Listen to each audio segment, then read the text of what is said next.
Votre programme d'information avec l'UIL, l'Université internationale de Libreville, le fleuron de la formation universitaire en Afrique.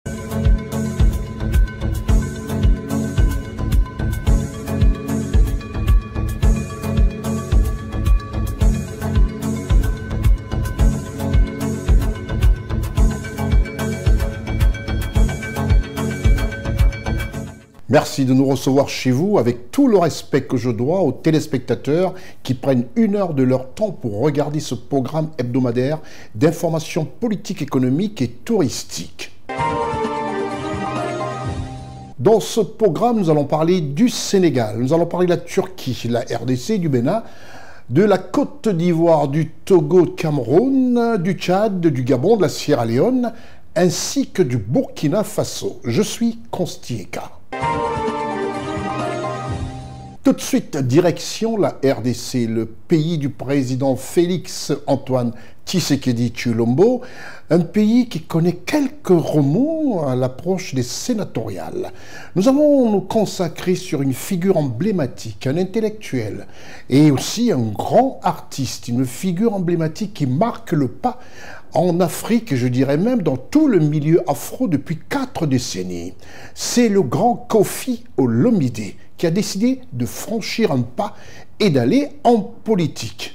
Vous verrez dans cet extrait Koffi Olomide qui remet comme ça un de ses grands trophées au président Félix Antoine Tshisekedi, qu'il reçoit. Et ensuite, Koffi Olomide qui a reçu son passeport diplomatique, faisant de lui l'ambassadeur de la culture dans son pays, la République démocratique du Congo. Mais un fait va marquer un tout petit peu l'histoire bénie de Dieu du grand Koffi Olomide, c'est-à-dire le fait de vouloir rentrer en politique en passant par les sénatoriales.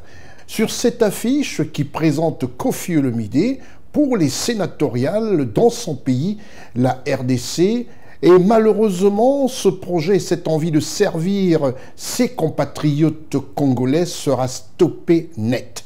Pour quelle raison? Lui-même nous le dit ici, depuis Kinshasa, Koffi Olomide. Mes chers compatriotes, Monsieur le Président de la CENI, je fais cette vidéo pour annoncer à la nation et à vous tous mes compatriotes qu'aujourd'hui, dimanche 28 avril 2024, j'ai fait le choix de me retirer de la course au Sénat. Tous mes compatriotes, vous savez l'amour que j'ai pour notre nation. J'ai toujours eu envie de servir le Congo, même autrement que par la musique. C'est ainsi que j'avais été amené à poser ma candidature en tant que sénateur auprès du secrétariat provincial du Sud-Ubangi. Dans la journée de ce dimanche 28 avril, je suis tombé sur la lettre de démission, ou plutôt de retrait de la course au Sénat de M. Sami Badibanga, ancien Premier ministre de notre nation. Je ne comprenais pas bien son choix, mais je viens de le comprendre. Aujourd'hui, 28 avril 2024, l'Assemblée provinciale dans le Sud-Ubangi, mes chers compatriotes, s'est vidée de tous ses députés provinciaux, tous séquestrés chez certains présidents de certains partis politiques qui, de surcroît, exercent des fonctions dans notre pays. L'Assemblée s'est donc vidée, on ne peut donc parler à personne. Ces députés ont l'ordre de ne pas voter selon leur âme et conscience, mais de n'exécuter que la volonté de ces hommes politiques et leur parti. C'est ainsi que j'ai préféré me retirer de ce simulacre de vote parce qu'il n'y a pas de scrutin. J'avais pensé jusque-là que le sénateur était quelqu'un de digne, élu honnêtement. Il n'y a pas d'honnêteté, il n'y a pas de vote libre. Ça se passe comme dans les westerns en Amérique. C'est une honte pour notre nation. Je chercherai à rencontrer le patron de la CENI pour lui expliquer cela. Et d'ores et déjà, je demande à tous mes compatriotes de se lever contre ce vote, ce simulacre de vote cette honte à la nation. Le Congo mérite mieux. Le Congo a besoin de tous ses enfants. Le Congo a besoin que les sénateurs qui sont censés contrôler l'action du gouvernement, voter des lois pour que le Congo avance, le fassent librement, en âme et conscience. Je me retire et je demande à tous les députés provinciaux dans le sud du Bangui de se souvenir que ce sont des hommes. Je les avais rencontrés quand je suis allé à Guémena.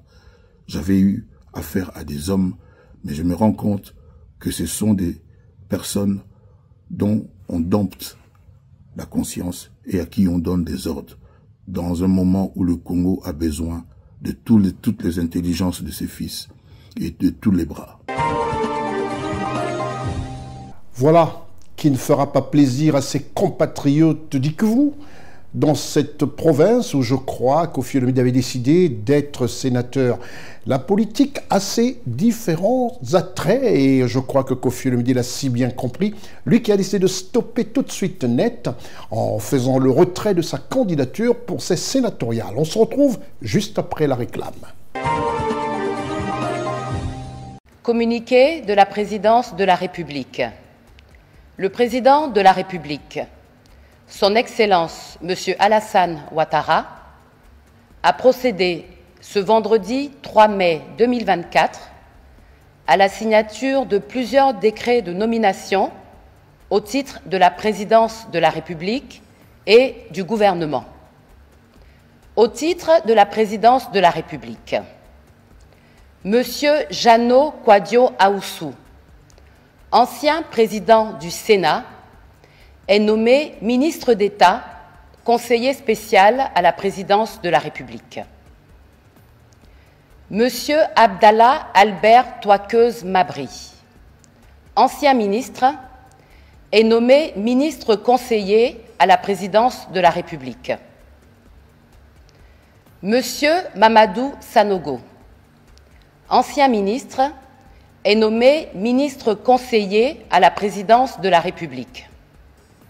Au titre du gouvernement, sont nommés vice-gouverneurs du district autonome d'Abidjan, les personnalités ci-après. Premier vice-gouverneur, Monsieur Paulin Claude Danhaut. Deuxième vice-gouverneur, Madame Brou Adjoa Jeanne, épouse Peumont. Troisième vice-gouverneur, Madame Nassalatou Diaby. Quatrième vice-gouverneur, Monsieur Éric Taba Glaou. Cinquième vice-gouverneur, Monsieur Ibrahim Konaté. Fait à Abidjan le vendredi 3 mai 2024.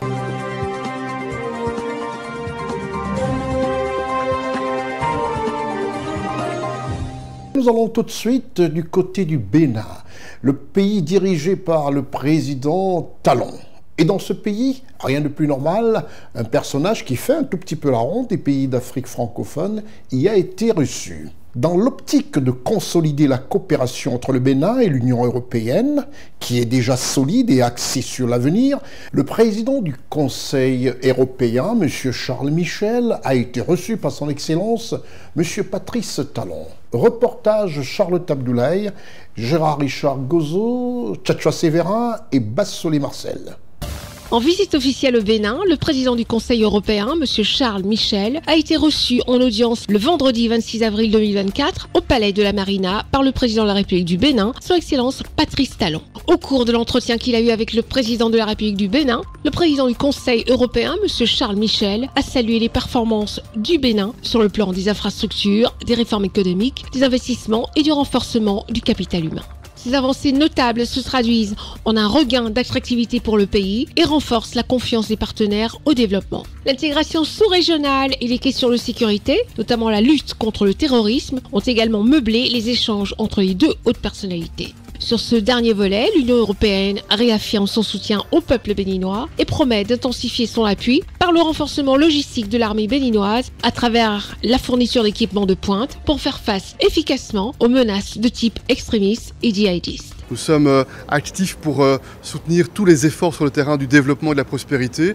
On observe aussi les investissements importants réalisés par le Bénin dans le domaine des infrastructures. On observe aussi les réformes économiques qui amènent des résultats en termes d'attractivité pour les investissements privés. Nous avons aussi eu l'occasion d'échanger sur la situation régionale, en particulier la lutte contre le terrorisme et les questions de sécurité ont été au cœur de nos échanges puisque l'Union européenne souhaite être un partenaire engagé également au travers notamment de financement pour pouvoir fournir du matériel, des équipements destinés à la sécurité, destinés à la lutte contre le terrorisme, des équipements de type drone, de type véhicule, équipements pour collecter des renseignements également. Nous sommes en train de mobiliser, rien que pour cette année, 47 millions d'euros, avec des enveloppes qui sont dédicacées par exemple à l'acquisition de drones ou encore d'avions de collecte de renseignements, investissements prévus également dans le domaine de la marine béninoise, et puis des investissements afin de soutenir les initiatives pour faire reculer la menace terroriste. Et on voit bien les efforts importants consentis par les autorités du Bénin qui sont très mobilisées pour protéger leur population. En marge de cette visite de travail à la présidence de la République du Bénin, le président du Conseil européen a également pris connaissance des projets dans le domaine de la formation professionnelle en allant au contact des acteurs du secteur. Épilogue d'une tournée qu'il a conduit au Sénégal et en Côte d'Ivoire, la tournée ouest-africaine de M. Charles Michel, président du Conseil européen, s'achève en terre béninoise sur une note d'espoir et de perspective d'une coopération renforcée et durable. M. Charles Michel, président du Conseil européen, a séjourné au Bénin du 25 au 26 avril 2024.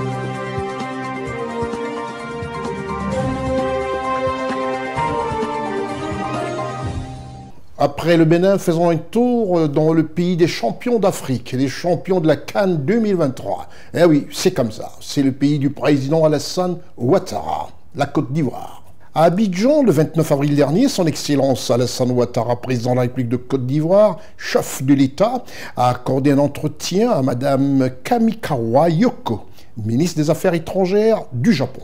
Reportage Ousmana Koulibaly, Charlotte Abdoulaye, Marcel Bassolé.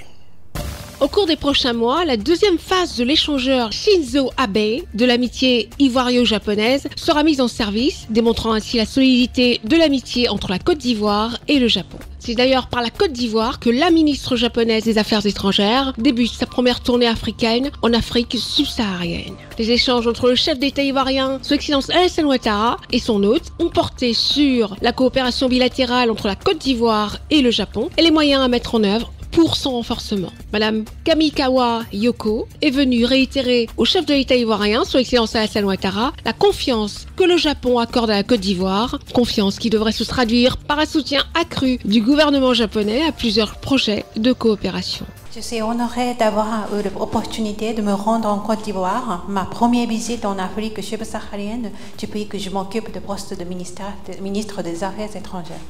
Tout d'abord, je voudrais exprimer ma gratitude à Son Excellence le Président Ouattara pour ses condoléances lors du tremblement de terre dans la péninsule de Noto. Avec le Président Ouattara, nous avons évoqué la visite du Premier ministre Abe en 2014, sa première visite en Afrique de l'Ouest francophone.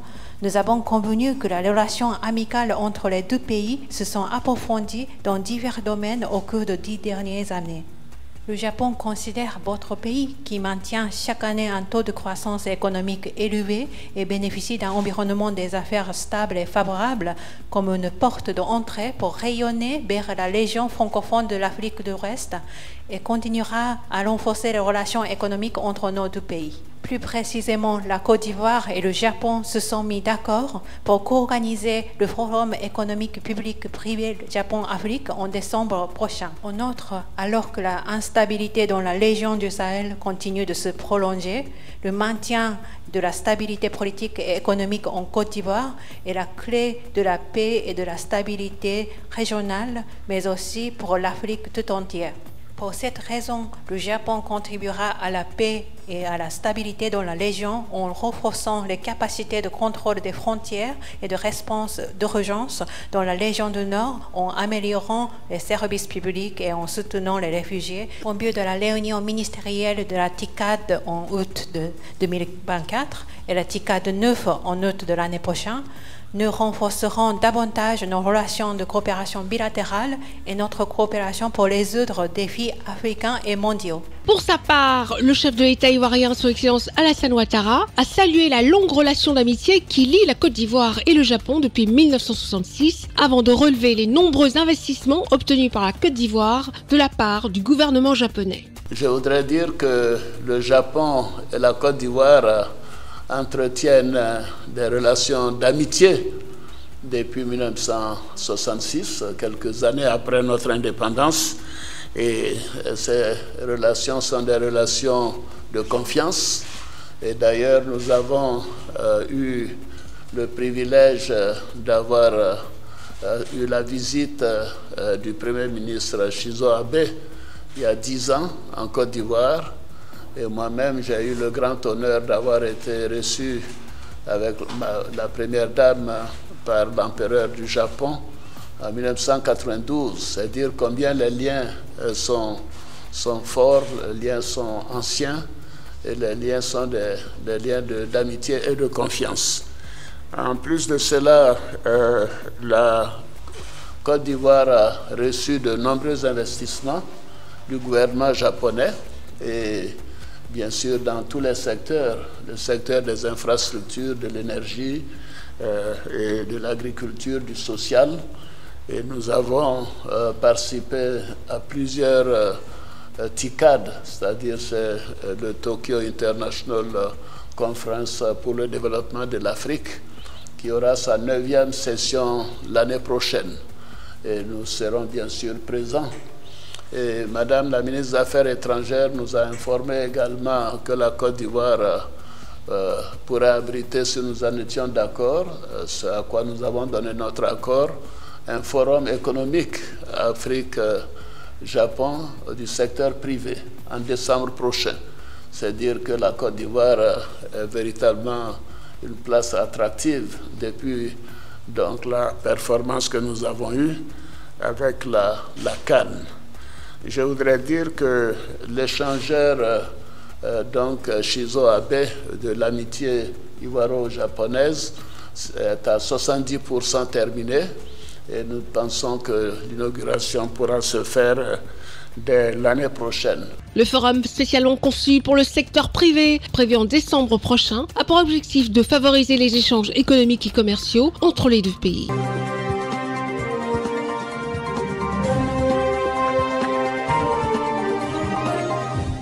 Du Bénin au Togo, on peut traverser la frontière à pied, même à bicyclette. C'est très facile de se rendre au pays dirigé par le président Faure Issonsingbe Yassingbe.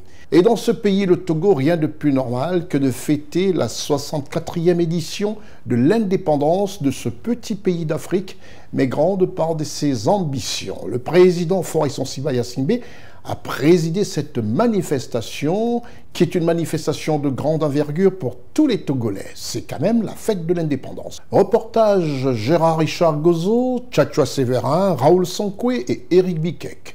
Le Togo a commémoré le 27 avril 2024 le 64e anniversaire de son accession à la souveraineté internationale. À la veille de cette célébration, le président de la République Faure Issonsingbe Yassingbe a procédé à la ranimation de la flamme de l'indépendance. Ce geste républicain du chef de l'État, suivi de la sonnerie aux morts et à l'exécution de l'hymne national, terre de nos aïeux, est un devoir de mémoire envers les héros nationaux.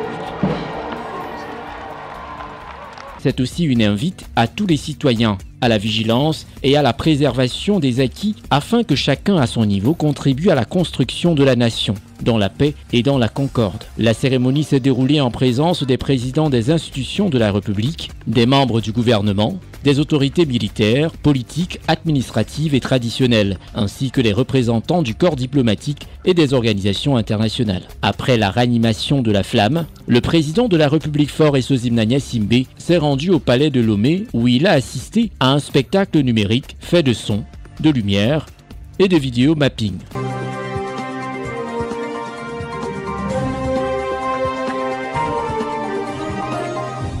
Après le Togo, allons-y faire un tour en Turquie, ce pays présidé par son Excellence Erdogan, et ce pays qui a accueilli une forte délégation ivoirienne, avec à sa tête le président d'une noble institution ivoirienne, le président de l'Assemblée nationale de Côte d'Ivoire, l'honorable Adama Bitogo, qui avait à ses côtés le maire de la commune du Plateau, une commune administrative du Plateau, je dirais même la commune qui abrite la présidence de la République de Côte d'Ivoire, M. Jacques Ewo, et en compagnie aussi de la députée de la commune de Koumassi, une des communes très populaires en Côte d'Ivoire, l'honorable Adjaratou Traoré, ainsi que M. Mabri Touakeuse, une délégation forte ivoirienne et de nombreuses autres personnalités qui formaient cette délégation ivoirienne du côté de la Turquie. Reportage Charlotte Abdoulaye, Marcel Bassolé. Le 25 avril 2024, l'honorable Adama Bitogo, président de l'Assemblée nationale de Côte d'Ivoire, a eu un entretien avec le président de la Grande Assemblée nationale turque avant de visiter le mausolée d'Atatürk. Le premier président et fondateur de la Turquie, Mustafa Kemal Atatürk, est inhumé dans ce mausolée qui s'étend sur une superficie de 720 000 mètres carrés, dont la hauteur est de 62 mètres. Ce mausolée est situé à Ankara, la capitale turque. Il est un lieu touristique et symbolique pour le peuple turc. En visite de travail en Turquie, le président de l'Assemblée nationale de Côte d'Ivoire, l'honorable Adama Bitogo, s'est rendu au mausolée d'Atatürk où il s'est incliné et a déposé une gerbe de fleurs. Nous nous sommes d'abord inclinés, la délégation et moi. Ensuite, nous avons visité son musée qui est l'expression de l'homme, qui nous a permis de connaître l'homme, de voir que c'était un homme de grande personnalité, qui avait une ambition forte pour son pays. Et nous ne sommes pas surpris aujourd'hui de voir que le président Erdogan est le prolongement donc du président Atatürk dans sa vision.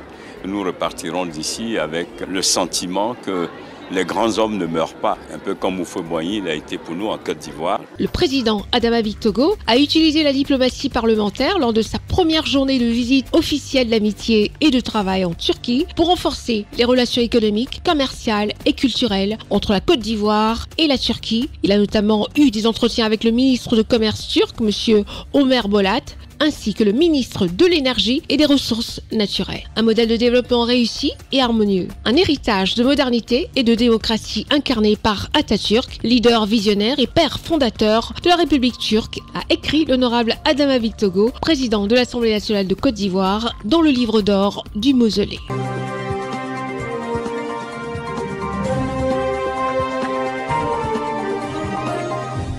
Nous allons tout de suite au Togo et là-bas nous allons parler des élections régionales et sénatoriales.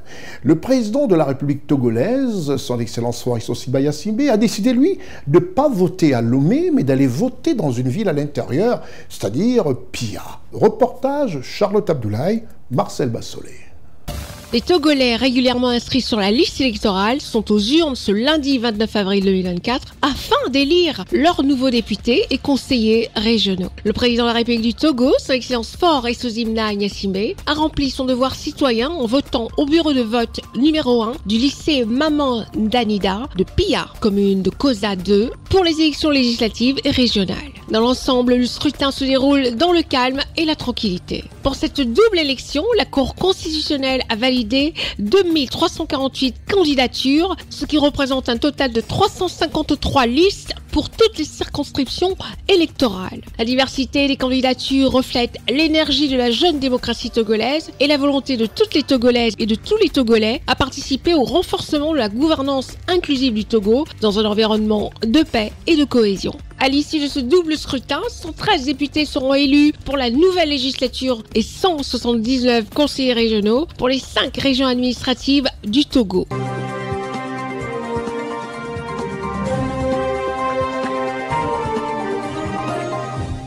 Après le Togo, nous allons faire un tour du côté du continent. Mais nous reviendrons dans cette émission sur la planète Côte d'Ivoire, parce qu'elle va rimer énormément ce programme. Mais tout de suite, faisons quand même un petit tour du côté du continent.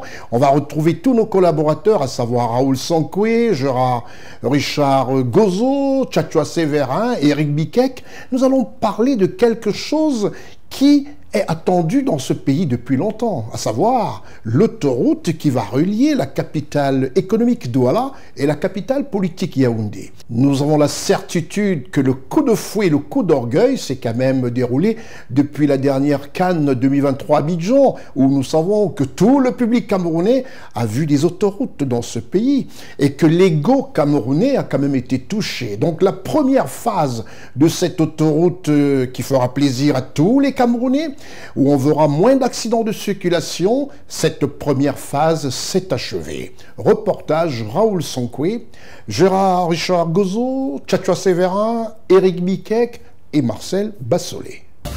Venant de Yaoundé par Colbisson ou de Douala par Boulniébel, les voies de raccordement de l'autoroute Yaoundé-Douala sont déjà accessibles. Cela a été observé pendant la visite d'évaluation du ministre des Travaux publics du Cameroun, Emmanuel Ganoudjou Messi, le 24 avril 2024. Après avoir terminé cette phase, la réception est prévue pour la fin du mois d'avril. Nous pouvons annoncer que la date qui a été décidée pour la réception provisoire des travaux des voies de raccordement est au 30 avril.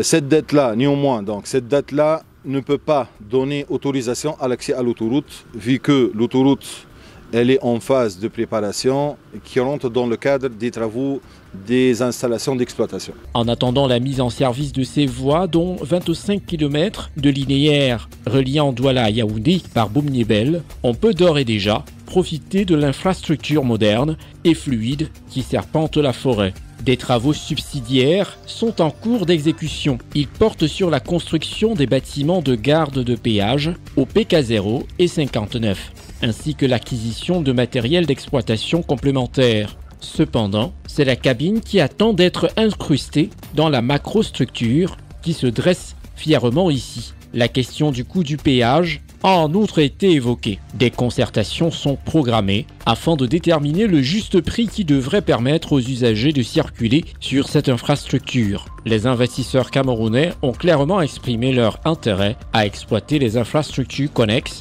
telles que les aires de repos.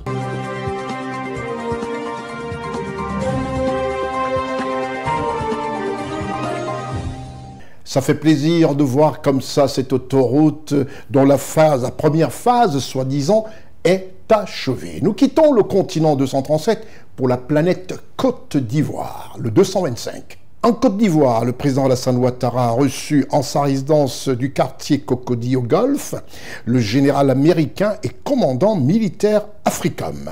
Reportage Ousmana Koulibaly, Charlotte Abdoulaye et Marcel Bassolé. Le président de la République, son Excellence Alassane Ouattara, s'est entretenu le lundi 29 avril 2024 à Abidjan avec le commandant du commandement militaire des États-Unis pour l'Afrique, le général Michael Langley. Le général Michael Langley est à sa deuxième visite de travail en Côte d'Ivoire depuis sa prise en fonction en août 2022 à la tête du commandement militaire des États-Unis pour l'Afrique. Les échanges entre le chef de l'État ivoirien, son Excellence Alassane Ouattara, et le général Langley, commandant d'Africom, ont porté sur la coopération et le partenariat en matière de sécurité entre le commandement militaire des États-Unis pour l'Afrique et la Côte d'Ivoire et les voies et moyens à explorer en vue de les renforcer davantage, notamment dans les domaines du renseignement et de la formation, de manière à faire face efficacement à la problématique de la sécurité, non seulement en Côte d'Ivoire, mais également au niveau de la sous-région. Si je suis encore revenue, c'est pour pouvoir renforcer nos relations et aussi permettre de pouvoir avoir plus d'informations ou aider mieux la Côte d'Ivoire à pouvoir résoudre ces questions de sécurité qui règnent dans la sous-région. Il faut dire que nous sommes conscients du fait que la menace existe, la menace est bien réelle et nous sommes, on va dire, là pour renforcer nos différents partenariats en matière de sécurité avec la Côte d'Ivoire de sorte à pouvoir mener à mieux cette mission de pouvoir aider à éliminer tout ce qui est violence extrémiste au niveau de la sous-région. Et l'une des raisons pour lesquelles encore je suis là, c'est aussi pour féliciter la Côte d'Ivoire pour cette belle organisation, cette organisation réussie de la Coupe d'Afrique des Nations. Le commandant du commandement militaire des États-Unis pour l'Afrique, AFRICOM, est basé à Stuttgart en Allemagne et a pour mission de superviser toutes les opérations de sécurité et de guerre des États-Unis.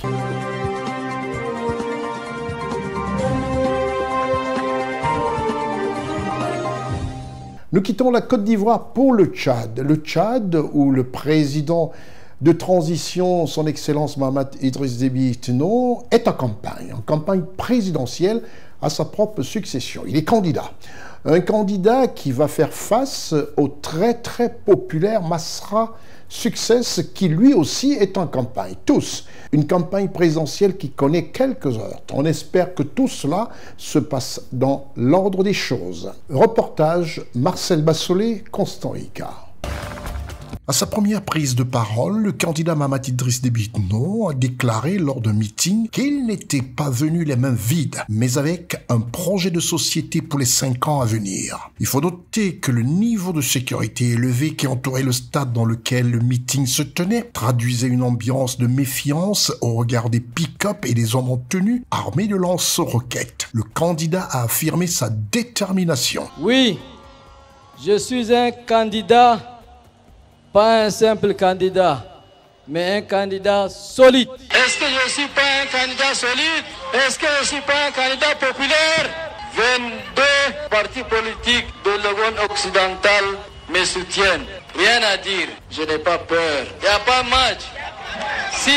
Notons que le candidat Mahamat Idriss Déby Itno est le candidat de la coalition Tchad Unie qui regroupe en son sein quelques 200 partis politiques. Le candidat poursuit sa tournée électorale dans les régions du sud de son pays, le Tchad, où il a promis le renforcement de la paix et la réforme de l'État, la réconciliation nationale déjà amorcée avec le retour des opposants, eux aussi en campagne. Le candidat a aussi promis la reconstruction d'infrastructures de base. Quant au Premier ministre de transition Succès Masra, lui aussi en campagne, il est l'un des principaux candidats au fauteuil présidentiel tchadien. Il faut noter qu'il a réuni une foule immense dimanche dernier, comme d'ailleurs vous le constatez. Nous avons déjà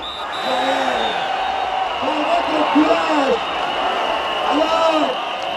Alors, Assar, nous avons ensemble constaté que c'était un coup parfait. Il n'en doute que Succès Masra, qui fut de tout temps un ex-opposant tchadien farouche, de 40 ans d'âge, a été nommé Premier ministre dans un esprit de décrispation de l'univers politique tchadien. Succès Masra est à la tête du parti Les Transformateurs et candidat sérieux à cette présidentielle 2024 face à Mahamat Idriss Déby Itno, même si une opposition l'accuse de l'avoir trahi et que sa candidature est une manière de ravir des voix pour assurer une majorité au général Mahamat Idriss Déby Itno et ainsi conserver son actuel poste de Premier ministre, chef du gouvernement, alors que le peuple a son idée. Nous voulons d'abord une gouvernance transparente. Nous voulons que les choses soient claires au vu de tout le monde. Le bien du peuple, donc c'est pour le peuple. Ce n'est plus d'abord un bien individuel ni privé. Le candidat de transition tchadien depuis le 20 avril 2021, le général Mahamat Idriss Déby Itno, depuis le décès de son géniteur, sait qu'il joue gros, mais reste imperturbable et assuré de son élection comme président de la République du Tchad, démocratiquement élu.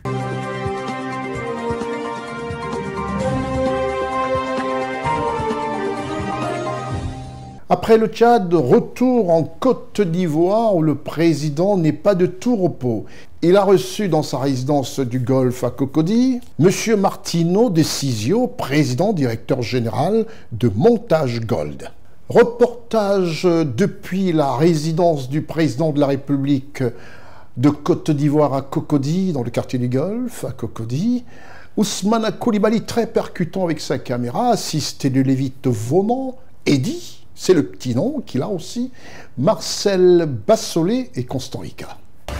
c'est à 11h27 GMT, à la résidence du président de la République de Côte d'Ivoire, à Cocody Golf, le jeudi 2 mai 2024, que le cortège avec à son bord M. Martineau de Ciseaux et à sa tête le ministre Mamadou Sangafoa Coulibaly, ministre des Mines, du Pétrole et de l'Énergie, sont accueillis sur le perron de la résidence du président de la République de Côte d'Ivoire par le protocole présidentiel.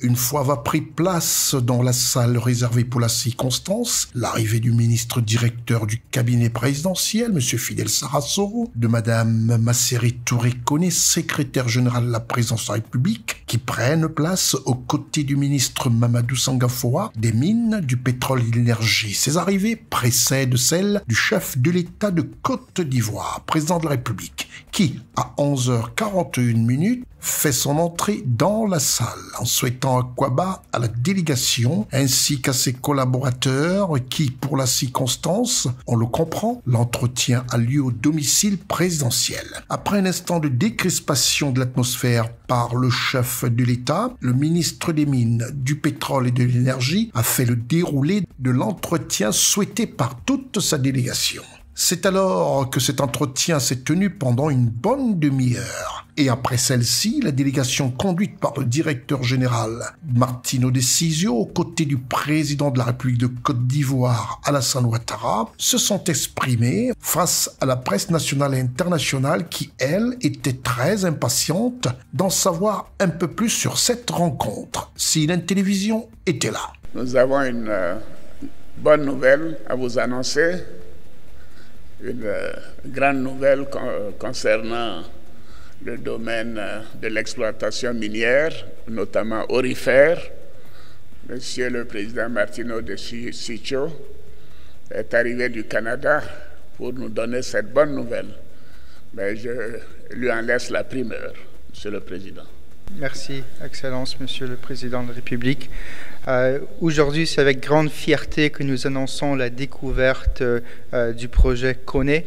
Ce sont 5 millions d'onces avec un potentiel de production de 300 000 onces par an. En termes d'usine, on part de 11 millions de tonnes par an, qui serait de loin la plus grande usine en Côte d'Ivoire et la troisième plus grande usine dans la sous-région.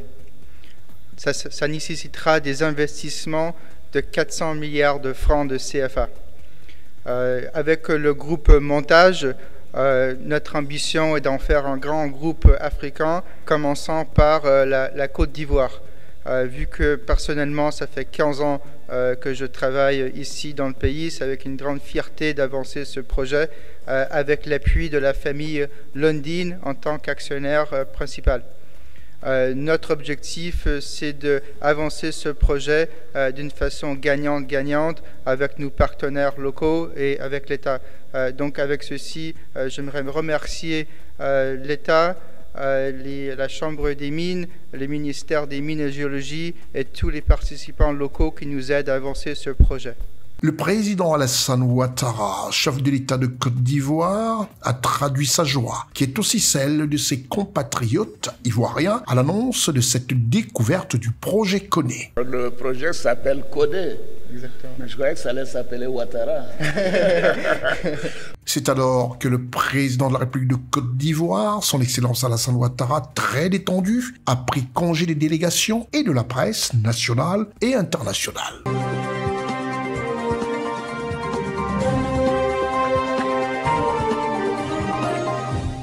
Nous quittons la Côte d'Ivoire pour le pays de la Teranga, présidé par son Excellence Bassirou Diomaye Faye.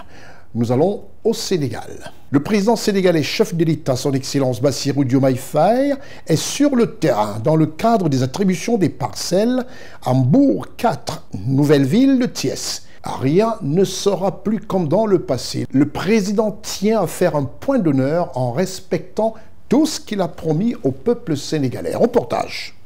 Le président élu de la République du Sénégal, son Excellence Bassirou Diomaye Faye, veut faire comprendre à son peuple le pourquoi des mesures de suspension des procédures domaniales et foncières au Sénégal. En chef d'État avisé, il a effectué une visite inopinée sur les sites d'extension de Bourkat et la nouvelle ville de Thiès. Sa délégation était composée des autorités administratives et locales. C'est alors que le chef de l'État sénégalais a constaté les dégâts avec les services des domaines et de l'urbanisme. On est entré par là, on a fait ce grand tour jusqu'ici, on est passé par là jusqu'ici, on est actuellement ici.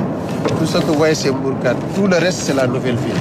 Dans ce plan, vous avez les grandes superficies, à l'intérieur il y a des parcellaires. Qu'est-ce que vous appelez grandes superficies? Les grandes superficies, quand je dis grandes superficies, c'est les superficies qui varient de 1, 2, 3, 4, 5, 6 hectares. Maintenant, les petites superficies, c'est le morcellement de ces grandes superficies à l'intérieur. Ce sont les parcellaires pour que les gens puissent disposer d'une assiette pour pouvoir ériger une construction ou un équipement. La ville de Thiès, on a mis à sa disposition combien de parcelles? 120.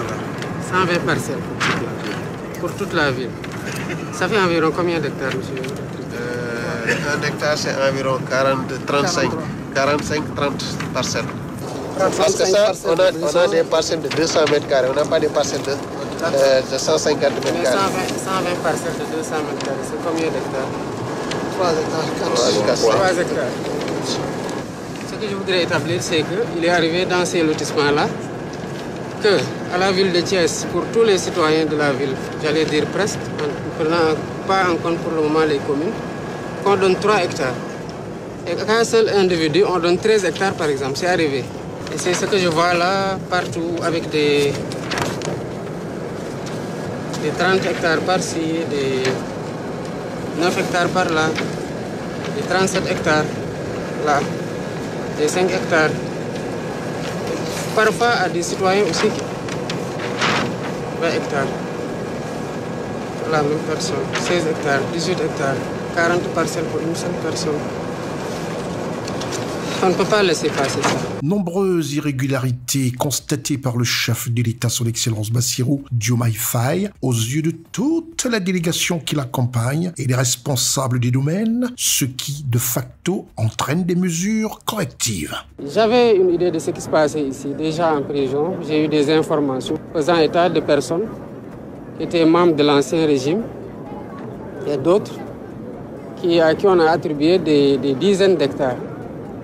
Et au même moment, j'avais entendu le maire de la ville de Thiès dire qu'on lui a donné que 120 parcelles de 200 mètres carrés qu'il devait distribuer à ses concitoyens. Je viens d'apprendre avec les services des domaines que la nouvelle ville de Thiès, qui se trouve principalement dans la commune de Keur-Moussa, donc presque les 2000 ou plus de 2000 hectares sont situés dans la commune de Keur-Moussa, que la commune de Keur-Moussa n'a obtenu que 25 parcelles pour loger des habitants de Keur-Moussa. Vous avez vu avec les services qu'il y a des gens, des politiciens, à qui on a donné, des hommes d'affaires, à qui on a donné 100 hectares, 30 hectares, 13 hectares, 50 hectares, et même pour l'un d'entre eux, on parle de 200 à 300 hectares. Quand l'alternance est arrivée, le 24 mars 2024, certains de ceux qui étaient attribués se sont empressés pour demander par arrêté ministériel d'obtenir un titre foncier pour soi-disant sécuriser un droit foncier qu'ils savent qu'il est irrégulièrement acquis. D'un autre côté, il y a parmi eux qui ont commencé, parce qu'ils ont obtenu aussi un morcellement des hectares qui leur sont attribués, qui ont commencé à vendre. Et cela ne s'est pas passé seulement au niveau de Thiès. Dans tous les sites où on a demandé l'arrêt des transactions et des constructions, c'est cet empressement-là à vouloir mettre l'État devant les faits accomplis qui a motivé qu'on ait pris ces mesures conservatoires. Le président de la République souhaite restituer une justice sociale pour des communes bénéficiaires des parcelles dérisoires de 2700 hectares. Il est impensable que pour la justice sociale et pour l'égalité des citoyens, devant les chances d'accès à tous, ce n'est pas que le travail ou l'emploi, mais aussi à un toit décent pour se loger. Comment un citoyen qui n'est pas mieux né que les autres, qui n'a rien fait d'exceptionnel, peut se faire octroyer 13 hectares pendant que la ville n'a que 3 hectares. Et que cette personne-là se sente à l'aise à se réveiller, à regarder ses concitoyens thiessois et souvent même à leur demander son suffrage pour présider au destiné de cette ville-là. Ça, on l'a répertorié dans énormément de localités et croyez-moi, ça ne passera pas. Le sens de la démarche du président Bassirou à faire auditer et régulariser cette frauduleuse situation relevant du passé. C'est alors qu'il a demandé aux services compétents fermeté sur toutes les décisions concernant les sites répertoriés.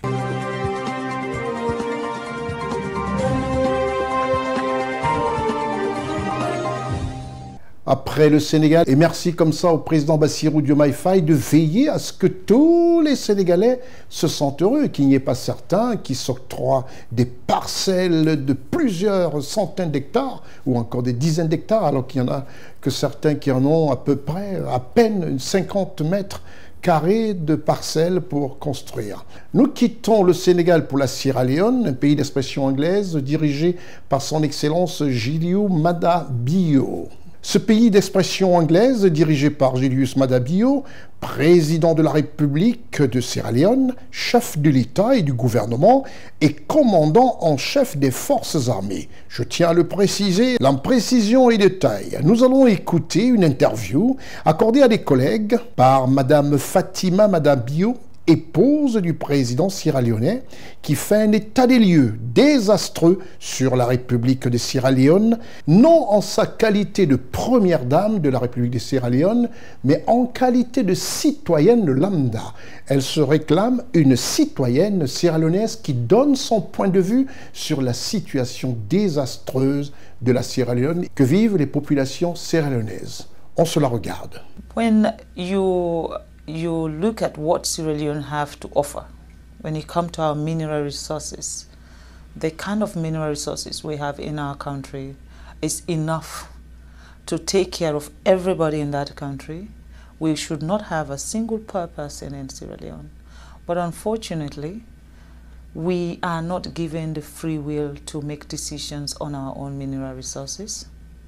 There's always Big Brother who decides. And when you fight and say, no, we are not going to do this, they use the system to stop you. It's either they set you up with the opposition and they will be supporting the opposition against you from the back, or they cause unnecessary chaos in your country so that you are not able to even govern your own people. They will do things to make you not to be functionable. And of course, any country that don't have peace cannot develop. You have to have peace before you talk about development. I'll give you a simple example about Sierra Leone. Every mining company that is in Sierra Leone today is owned by a foreigner. Every mining company. If it's not the Chinese, it's the American, it's the British. Our electricity, Bumuna, is run by the British, and we still don't have light. We're looking for light. Electricity. If you don't have electricity, how can you talk about education? How can you talk about health facility? How can you talk about improving the infrastructure of your country? We don't have electricity. Now, do we actually even have proper water, pipe-borne water, so that our kids will not be sick? We don't have those facilities. Why? With all the minerals we have, there is a cap you put. Before my husband became the president of Sierra Leone was benefiting, they said, what's the word? 0.000.1%. What is that? Basically, a company can take as much as $100 million out of the country in terms of minerals, and then they can just give the country $10,000. Now, what will $10,000 do for our health system? What is $10,000 do for our educational system? And these are the things I believe that are stopping Africa from progressing. We don't have a say. The sense about us celebrating independence, I don't know why we celebrate independence, because we are not free. That is my own take. I'm not speaking also on behalf of the government of Sierra Leone, nor am I speaking on behalf of His Excellency the President.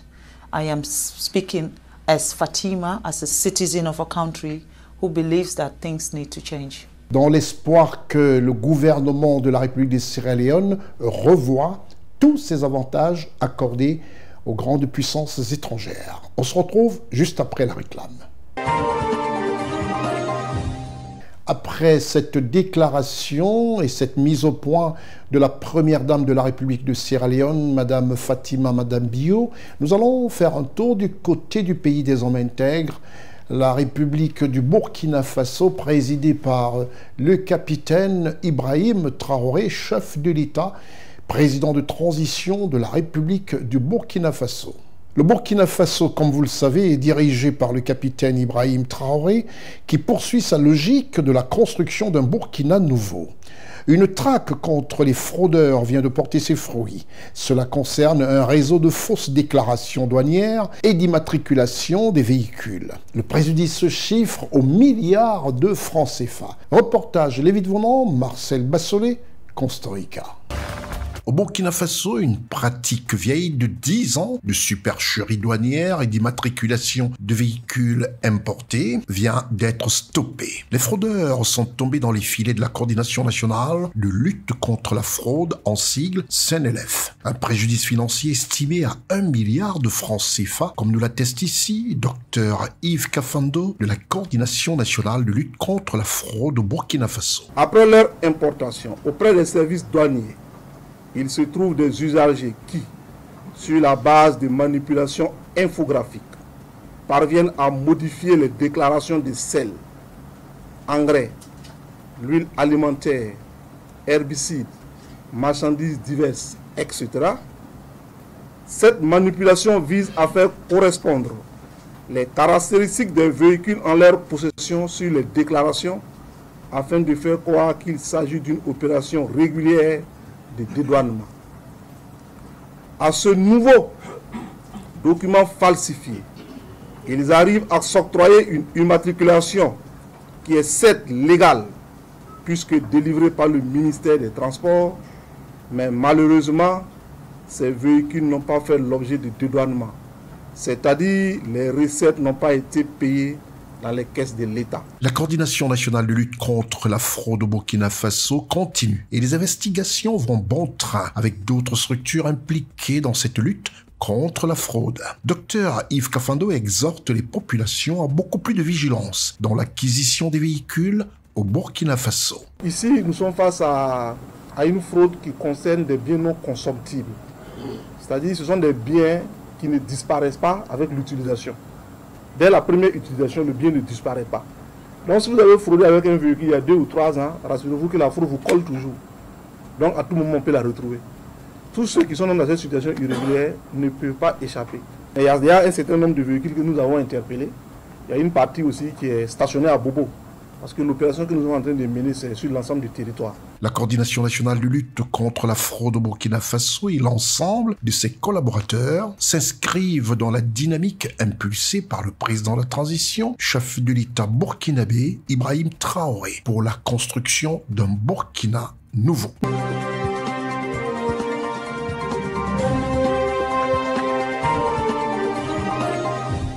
Nous quittons le Burkina. Qu'est-ce que ça fait plaisir de voir comment est-ce qu'on essaye un peu de stopper les fraudes dans nos différents pays. Et le Burkina, ça fait plaisir de voir tous ces fraudeurs qui sont mis aux arrêts. Nous allons faire un tour du côté du Gabon, le pays que dirige son Excellence Brice Clotaire Oligui Nguema, président de la transition gabonaise. Un pays qui a bouclé avec vraiment faste et solennité les travaux du dialogue national, présidé par son Excellence Brice Clotaire Oligui Nguema. Avant de retrouver un commentaire sur ces travaux, qui ont été des travaux salués par toute la population gabonaise, avec des résolutions unanimes pour le bonheur des Gabonais. Avant de retrouver cet élément condensé par l'équipe de rédaction de Consti Week News, depuis Libreville, ce moment solennel, dans le respect du calendrier fixé par l'équipe de transition. Comme je disais tantôt, plateau présidé par le général Brice Clotaire Oligui-Nguema, nous allons retrouver notre correspondant depuis Libreville, Teddy Ossé. Teddy Ossé qui nous a permis d'avoir un condensé réel sur la fin des travaux du dialogue national inclusif. Avant de retrouver Teddy Ossé depuis Libreville au Gabon, et bien sûr la voix de Constant Ika, nous allons vous proposer un élément sur notre partenaire officiel, cette université qui forme de cadres d'élite en Afrique et avec une spécificité gabonaise. L'UIL, l'Université internationale de Libreville. L'Université internationale de Libreville, reconnue d'utilité publique grâce à son partenariat avec l'État, est un établissement privé d'enseignement supérieur à vocation scientifique et technologique composé, entre autres, de l'École polytechnique de Libreville, de la Faculté de droit et de sciences politiques, de l'Institut international de recherche biomédicale et biotechnologie, de l'Institut supérieur de gestion et d'économie appliquée. Et sa toute nouvelle école de médecine et de pharmacie. Son ouverture sur le monde du fait de ses partenariats avec les prestigieuses universités et institutions internationales lui permettent de s'arrimer à plusieurs systèmes de formation et de délivrer des diplômes reconnus. DUT, licence, ingénieur, master recherche et professionnel, exécutive MBA, doctorat. Venez vous former à l'exécutive MBA de l'UQAM Canada au métier de l'économie, gestion, du droit et de la science politique de l'industrie médicale et pharmaceutique. Devenez technicien supérieur ou ingénieur à l'Université internationale de Libreville, le fleuron de la formation universitaire en Afrique.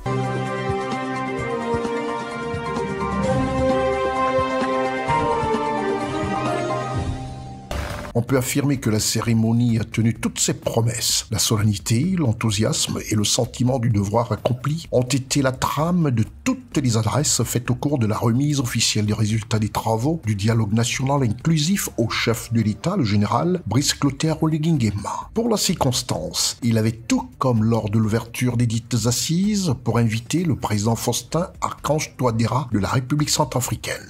L'assistance nombreuse au palais présidentiel ponctuait toutes les résolutions par des slaves d'applaudissements nourris. Il faut dire que le contenu délivré par la ministre des Réformes institutionnelles correspondait en tout point à l'idéal exigeant et nécessaire dont rêvaient les Gabonais. Ce nouveau Gabon esquissé est celui de la gouvernance vertueuse, de l'excellence et du mérite en se fondant désormais sur sa culture pour mieux se projeter dans le monde globalisé. La recommandation forte et qui a été saluée par un véritable tonnerre d'ovation et de viva est l'annonce de la mise en place dans les délais les meilleurs d'un comité de surveillance et de suivi des conclusions du dialogue national inclusif. Je m'engage à mettre en place dans les prochains jours le comité de surveillance et de suivi des conclusions du dialogue national inclusif. Cette importante décision du président de la transition, son Excellence Brice Clotaire Oligui-Nguema, venait en réponse au souhait émis par le Monseigneur Jean-Patrick Ibaba, qui a dirigé le bureau du dialogue national inclusif. Excellence, Monsieur le Président de la République, le 2 avril 2024, vous procédiez à l'ouverture solennelle des assises du dialogue national inclusif. Durant près d'un mois, les Gabonais et Gabonaises ont discuté et échangé sur tous les aspects de la vie de la nation, sans tabou, dans un esprit de respect mutuel. Ce dialogue a démontré que les Gabonais et Gabonaises, issus de couches sociales différentes et ayant des opinions divergentes, sont capables, avec hauteur et en toute responsabilité, de faire un exercice d'introspection et de débattre sur différentes thématiques. Il a certainement permis aux Gabonais et Gabonaises de faire un diagnostic dans chaque domaine sectoriel, de mesurer le degré de gravité des difficultés, leur impact sur le développement et de proposer des pistes de solutions capables d'atténuer ou d'endiguer les multiples maux auxquels notre pays est confronté. Le mardi 30 avril 2024 restera une référence majeure dans l'histoire du Gabon. Elle signe la ligne de fracture entre hier de déplorables et douloureux souvenirs et la naissance d'un Gabon rayonnant d'optimisme qui désormais espère et croit en son génie propre pour offrir à toutes ses filles et à tous ses fils prospérité et progrès. Monseigneur, les livres se souviendront de vos directions magistrales au-delà de votre illustre personne. C'est également l'engagement de l'ensemble des confessions religieuses que vous avez porté et inscrit en lettres de noblesse dans le marbre de notre histoire commune. Au nom de la nation gabonaise tout entière, recevez mes sincères remerciements et félicitations.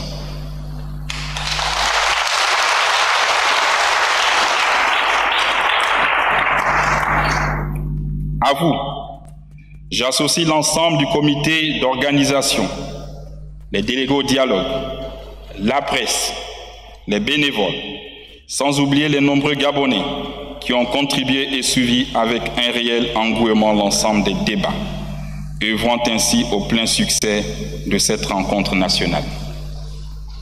Ces remerciements vont également à l'endroit de la communauté internationale et à tous les amis de la République gabonaise, dont l'engagement bienveillant a rehaussé la qualité de l'organisation de ces assises.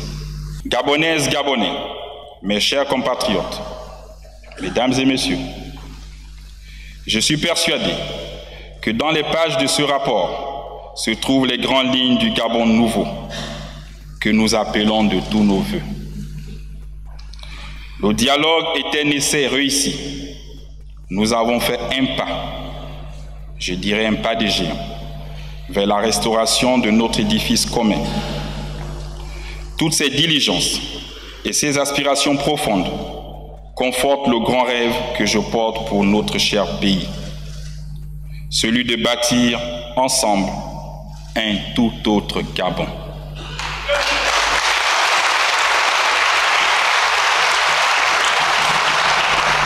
Au moment où les rideaux se referment sur les assises du dialogue national inclusif, les mots forts du président de la République Oligui Nguema continueront de résonner avec une tonalité et un éclat particulier qui traduisent détermination et implication. Il devra travailler rapidement à établir l'Assemblée constituante de manière à ce que la nouvelle constitution soit rédigée et soumise au référendum. Dans le même temps, ce comité de suivi devra s'atteler à proposer des mécanismes pour la mise en œuvre d'un nouveau code électoral, garantissant des élections transparentes et crédibles.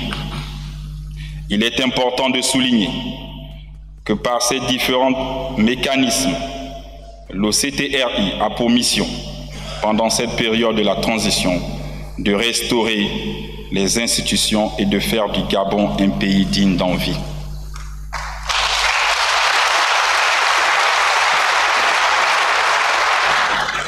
Mes frères d'armes et moi-même accordons la plus haute valeur à cette œuvre commune, la plus formelle des vocations. Nous, qui avons pris l'engagement de défendre la patrie, jusqu'à en mourir s'il en était besoin.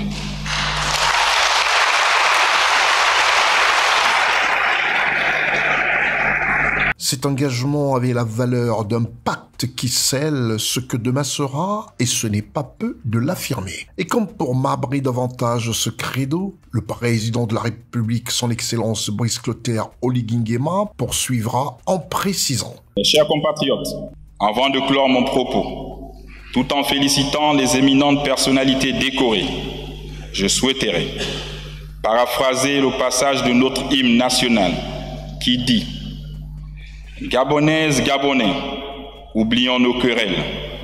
Ensemble bâtissons l'édifice nouveau auquel nous rêvons tous. Car c'est unis dans la concorde et la fraternité que nous releverons le défi de faire du Gabon un pays prospère.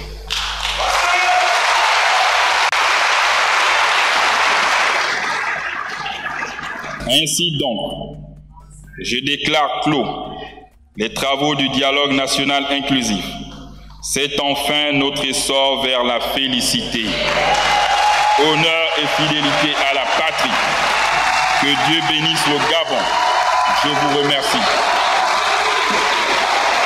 À toutes fins utiles, il nous faut ici souligner que le dialogue national inclusif, de par ses recommandations, avait pour objectif primordial et impératif la reconstruction et l'édification d'une nation qui avait perdu tous ses repères, comme l'a déclaré avec tristesse et amertume le président Brice Clotaire Oligui Nguema. Dès aujourd'hui, une nouvelle ère commence, portée par cette vague déferlante d'espoir et d'optimisme, qui voit les étoiles s'aligner et concrétiser l'essor de toutes les Gabonaises et Gabonais, fils dignes de ce pays, vers la félicité.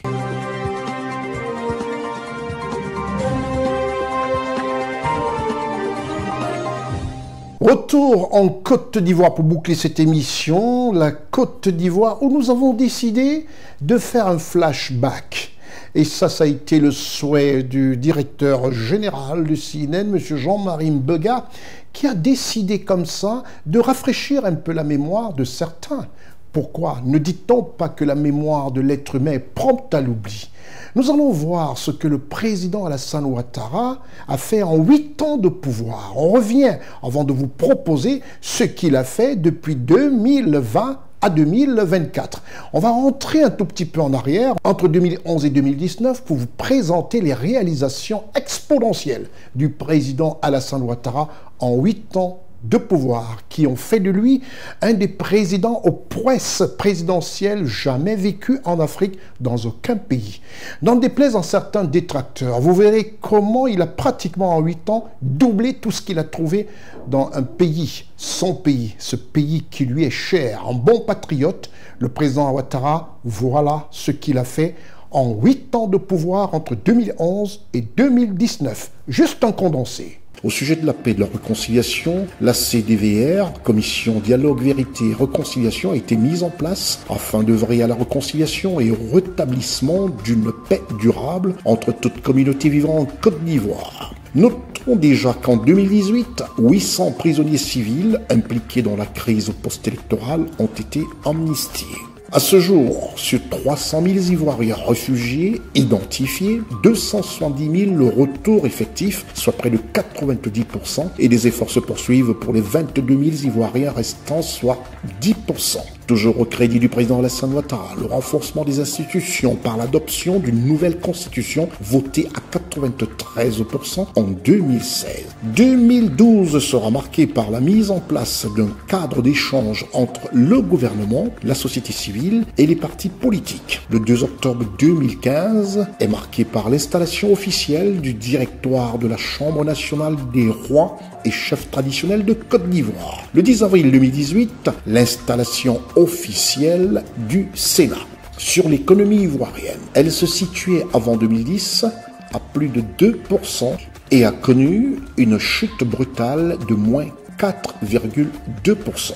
De 2011 à 2015, cette courbe descendante de l'économie ivoirienne connaît un redressement en 4 ans pour se situer en 2018 à 8,8% du taux de croissance du PIB, avec une légère baisse bouclant l'année 2019 à 7,5%. Au sujet d'investissement privé, la Côte d'Ivoire a connu un bond vertigineux de 6,3% en 2011, date de la session de la magistrature suprême du président Alassane Ouattara, à 13,8% en 2018, avec un budget passé de 2 918,7 milliards de francs CFA en 2010 à 8 061 milliards de francs CFA en 2020. La confiance des investisseurs privés est justifiée par la présence du président Alassane Ouattara au gouvernail du bateau Ivoire.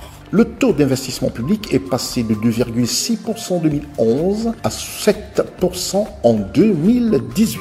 Les indicateurs sociaux ne sont pas en reste. Ils situent le taux de pauvreté à 51,5% en 2011, 46,3% en 2015 et 35% en 2018. On constate une réduction de près de 20% du taux de pauvreté en Côte d'Ivoire. Quant à l'indice de développement humain IDH, le positionnement de la Côte d'Ivoire au 172e rang en 2015, passé à 170e rang en 2018, à la 165e place en 2019. Parlant des routes en Côte d'Ivoire, les chiffres donnent des vertiges. Les infrastructures routières de 2011 à 2019 affichent 22 ponts construits, plus de 40 000 km de routes en terre et pistes rurales ont été réhabilitées, 545 km de routes neuves interurbaines bitumées, 115 km d'autoroutes bitumées, 245 km de voiries bitumées. Quant à l'accès à l'eau potable, les localités desservies en eau de 2011 à 2019 donnent un état de 789 localités desservies en eau potable en 2011 et 1095 localités desservies en eau potable en 2019, soit 80% des populations ivoiriennes ont accès à ce jour à l'eau potable. La vision du président Alassane Ouattara se concrétise de jour en jour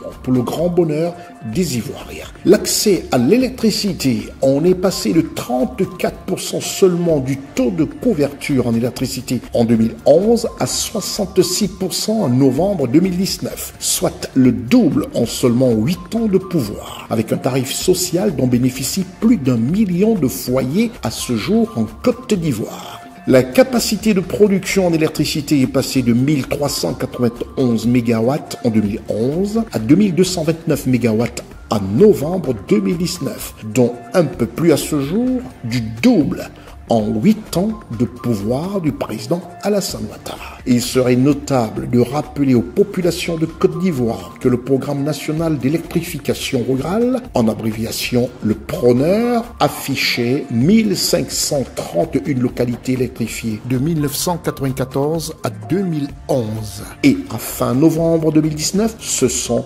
2796 localités électrifiées, soit près du double. Et pour terminer avec la réussite exponentielle du gouvernement du président Alassane Ouattara, le programme électricité pour tous, en abréviation le PEPT, à partir de 1000 francs CFA, ce sont 169 542 ménages qui bénéficient de ce programme d'électricité pour tous à novembre 2019. Que dire de tout ceci? Un seul mot, de la parole aux actes. Respect et merci, Monsieur le Président, pour toutes ces réalisations en 8 ans d'exercice de pouvoir pour le bonheur des populations ivoiriennes.